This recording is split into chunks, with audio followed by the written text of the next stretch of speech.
Hello viewers, you are most welcome in my YouTube channel. आज मैं लेकर के आया हूँ एक बहुत ही इंपॉर्टेंट पोएम जो कि क्लास 9th की है, इंग्लिश लिटरेचर बुक की, द 7 एजेस ऑफ मैन। इस पोएम का मैं पूरा आपको हिंदी में एक्सप्लेन करूँगा। यदि वीडियो आपके लिए थोड़ा सा भी हेल्पफुल रहे तो लाइक करके जरूर जाएँ। तो आइए शुरुआत करते हैं। द फर्स्ट रोल और stage is that of an infant और बेबी।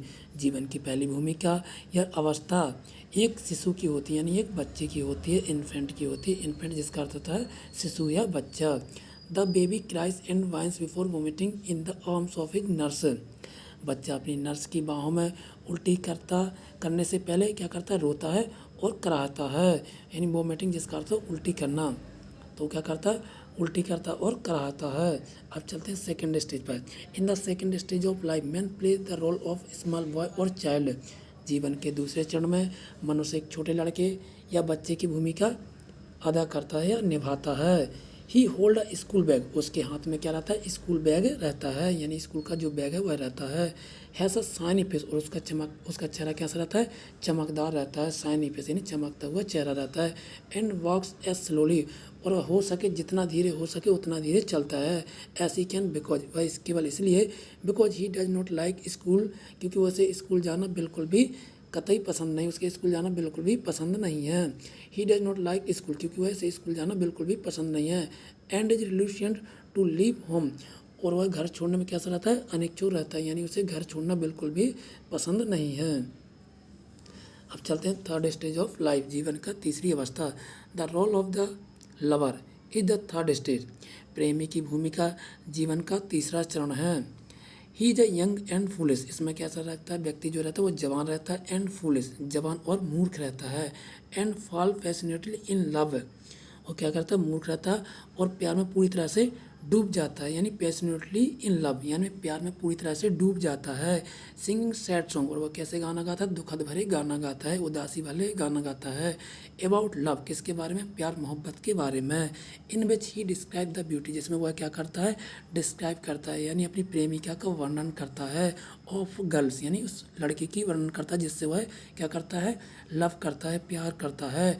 आईब्रोस, यानी उसके आईब्रो की जो है प्रशंसा करता है, उसकी आंखों की तारीफ करता है, जिससे वह प्यार करता है, जिससे भी लड़की से वह प्यार करता है।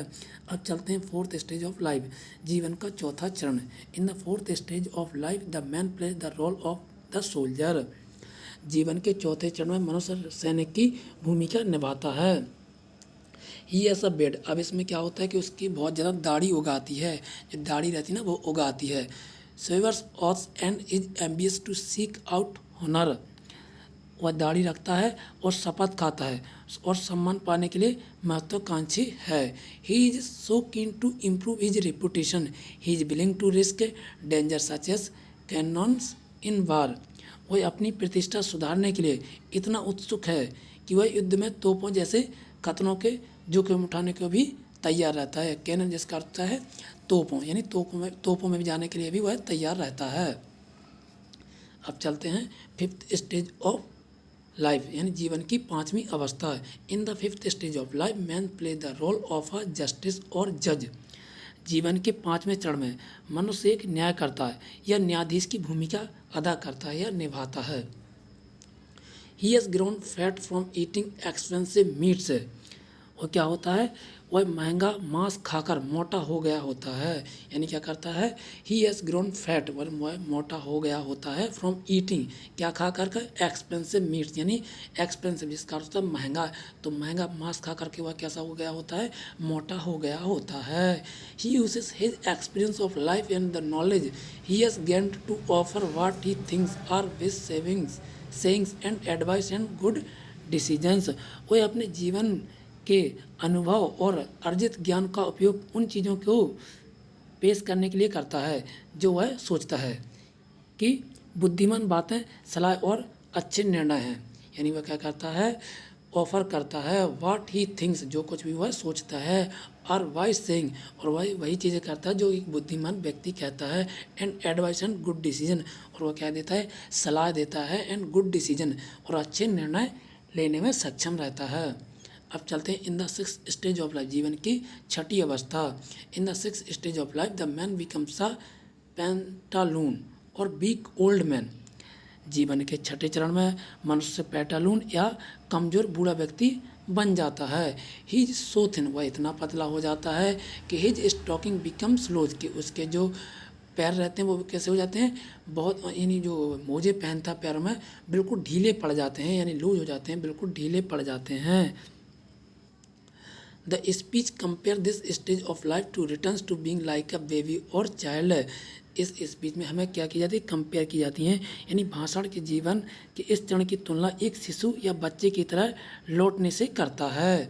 जो पोएट रहता है वो किसकी करता है, बच्चे के लौटने की से उसकी तुलना करता है, लौटने से करता है। बच्चे जैसे बच्चा जब होता है ना तो उससे इसकी कंपैरिजन करता है, यानी तुलना करता है। Turn to being like a baby और चाइल्ड, जैसे बूढ़ा व्यक्ति एक बच्चे में परिवर्तित हो रहा है, बच्चे में जैसे की ओर जा रहा है। Old man and small children both have high voice and are dependent on adult. अब क्या रहता है कि बूढ़े और छोटे बच्चों दोनों की आवाज़ ऊंची होती है और वे दूसरों पर निर्भर रहते हैं, यानी वे दूसरों पर डिपेंडेंट रहते हैं, दूसरों पर निर्भर रहते हैं। यानी अडल्ट यानी बड़ों पर वो निर्भर हो जाते हैं। जैसे बच्चे अपने बड़ों पर निर्भर रहते हैं, ऐसे ही बूढ़े भी उनसे जो अडल्ट रहते हैं उन पर निर्भर हो जाते हैं पूरी तरह। अब चलते हैं the last stage of the life, जीवन की आखिरी और अंतिम अवस्था। The seventh and the final stage extremely old age और सेकंड चाइल्डहुड। सातवां और अंतिम चरण अत्यधिक बुढ़ापा है या दूसरा बचपन कह सकते हैं हम इसे, कि दूसरा जो है सेकंड चाइल्डहुड है, यानी दूसरा जो है बचपन है। लाइक बेबीज, यानी बिल्कुल बेबीज की तरह, यानी बिल्कुल बच्चे की तरह। Very old man are dependent, जो बहुत बूढ़े हो जाते हैं वो क्या होते हैं, पूरी तरीके से डिपेंडेंट हो जाती है, यानी निर्भर हो जाते हैं ऑन अदर्स, किन पर, दूसरों पर निर्भर हो जाते हैं। एंड हैव नो टीथ, और उनके पास कोई भी दांत नहीं बचते हैं, पूरे दांत जो रहते हैं वो झड़ जाते हैं या गिर जाते हैं। The old man loses his memory, और जो बूढ़े व्यक्ति रहते हैं वो क्या कर देते हैं, अपनी मेमोरी यानी याददाश्त वो खो बैठते हैं। हियरिंग, और वो सुन भी नहीं पाते हैं क्योंकि ऊंची आवाज़ सुनते हैं, अगर सुन भी पाते हैं तो भी। And control of his senses before dying, और मरने से पहले क्या रहते हैं, उनकी याददाश्त जो है याददाश्त सुनने की क्षमता और इंद्रियां रहती हैं, उनसे क्या रहते हैं, इंद्रियां पर नियंत्रण नहीं कर पाते, वो नियंत्रण भी नहीं कर पाते, यानी कंट्रोल ऑफ हिज सेंसेस, यानी वो नियंत्रण नहीं कर पाते हैं बिफोर डाइंग, यानी मरने से पहले अपनी इंद्रियों पर नियंत्रण नहीं कर पाते हैं। तो ये थी हमारी आज की पोएम। आपको कमेंट बॉक्स में बताने कि ये पोएम आपके लिए कैसी लगी। यदि कहीं भी समझ ना आए तो आप मुझे कमेंट बॉक्स में ज़रूर कमेंट करके बता सकते हैं। तब तक के लिए थैंक यू दोस्तों।